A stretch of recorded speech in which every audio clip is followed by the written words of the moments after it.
No es una buena noticia para José Antonio Kast que el presidente interino del Perú le haya dicho que no a su idea de un corredor humanitario para los migrantes.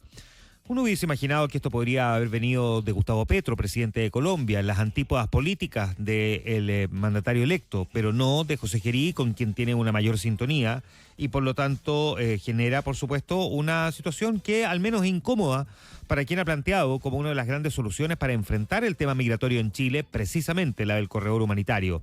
Ayer José Gerí desechó la idea propuesta por el presidente electo. Él, conversando con CNN en español, dijo, voy a leer textual: una de las primeras medidas que habíamos conversado como alternativa, como escenario, la hemos descartado a propósito de nuestra conversación que hemos sostenido hace un par de días, que era eventualmente un corredor humanitario.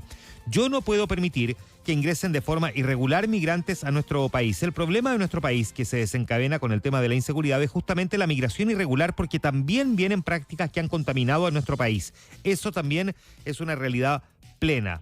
Recordemos que José Gerí y José Antonio Kast se habían reunido la semana pasada en Lima, en el marco de la gira o de los viajes más que gira, que ha estado realizando José Antonio Kast, y en esa reunión ambos acordaron crear un gabinete binacional para afrontar el crimen organizado y la migración irregular. Somos vecinos y nada mejor que ser buenos vecinos. Es nuestro afán tener buenas relaciones, así como en Argentina, donde estuvimos con Javier Milei y esperamos profundizar nuestros vínculos. Nos necesitamos mutuamente, había dicho José Antonio Kast. Y cuando le preguntaron por esta negativa, ya lo decía Antonio Moreno, todo va a estar bien, no se preocupe, fue lo que dijo el presidente electo, declinando profundizar en el tema. Pero ¿cómo todo va a estar bien si, digamos, aquí hay un tropiezo, que es un tropiezo no menor? Una explicación de José Gerí que se queda corta, porque habrá que decir que los migrantes que ingresaron a territorio chileno lo hicieron por Perú.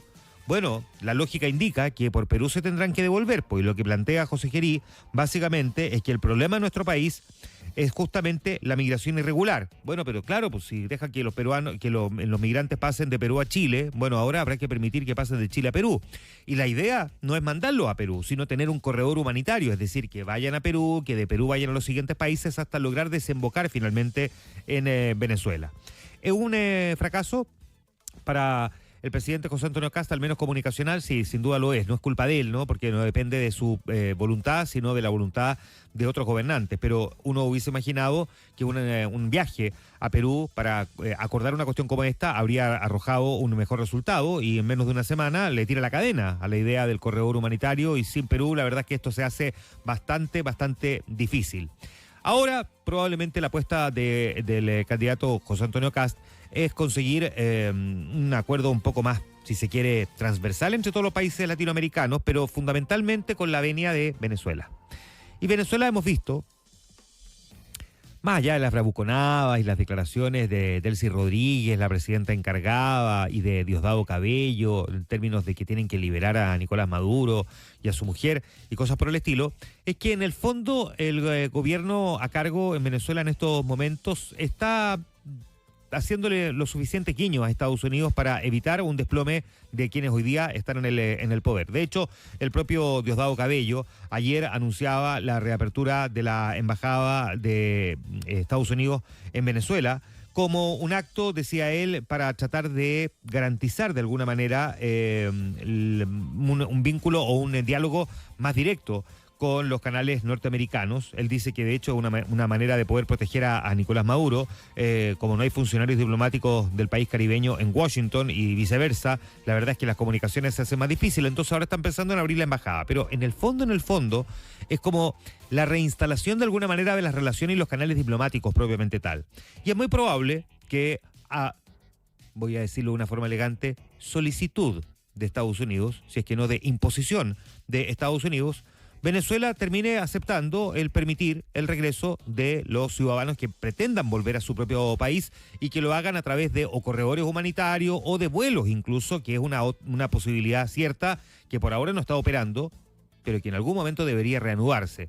Y se ve más cercana la posibilidad hoy día de lo que era hace 2 semanas, que un avión con venezolanos despegue desde Chile y pueda aterrizar en Caracas. Esa posibilidad hoy día podría ser un poco más cercana, por lo que se cierra una puerta, pero se le abre una ventana a José Antonio Kast. Va a depender, sí, por supuesto, de la voluntad de las actuales autoridades que gobiernan en Venezuela y de la presión que pueda ejercer Estados Unidos para este fin. Pero por el momento, el portazo que le pegó José Gerí, un tanto inexplicable, porque no tiene mucha justificación, no logró entrar en detalle en la entrevista que le dio ayer a CNN en español, hace un poco difícil comprender el porqué de la postura peruana. De todas formas, es una mala noticia para José Antonio Kast, porque una de sus principales medidas era precisamente para combatir la migración, no solamente un control más férreo de las fronteras para evitar que sigan ingresando migrantes de forma irregular, sino que encontrar la manera también de sacar a los 330.000. Y parte de esos 330.000 migrantes irregulares son venezolanos. Y si no podemos mandarlos vía aérea, tiene que ser de forma terrestre, y para hacerlo de forma terrestre no existe otra posibilidad que no sea finalmente un corredor humanitario. Insisto, aquí no hay una responsabilidad en términos políticos de José Antonio Kast, pero al menos es un fracaso comunicacional haber viajado a Perú a negociar algo o haber conversado algo y haberse vuelto con la idea de que iba bastante bien avanzado y que de repente se enteró por la prensa que le dijeron que no a su principal propuesta para enfrentar uno de los problemas que más preocupa hoy a los chilenos.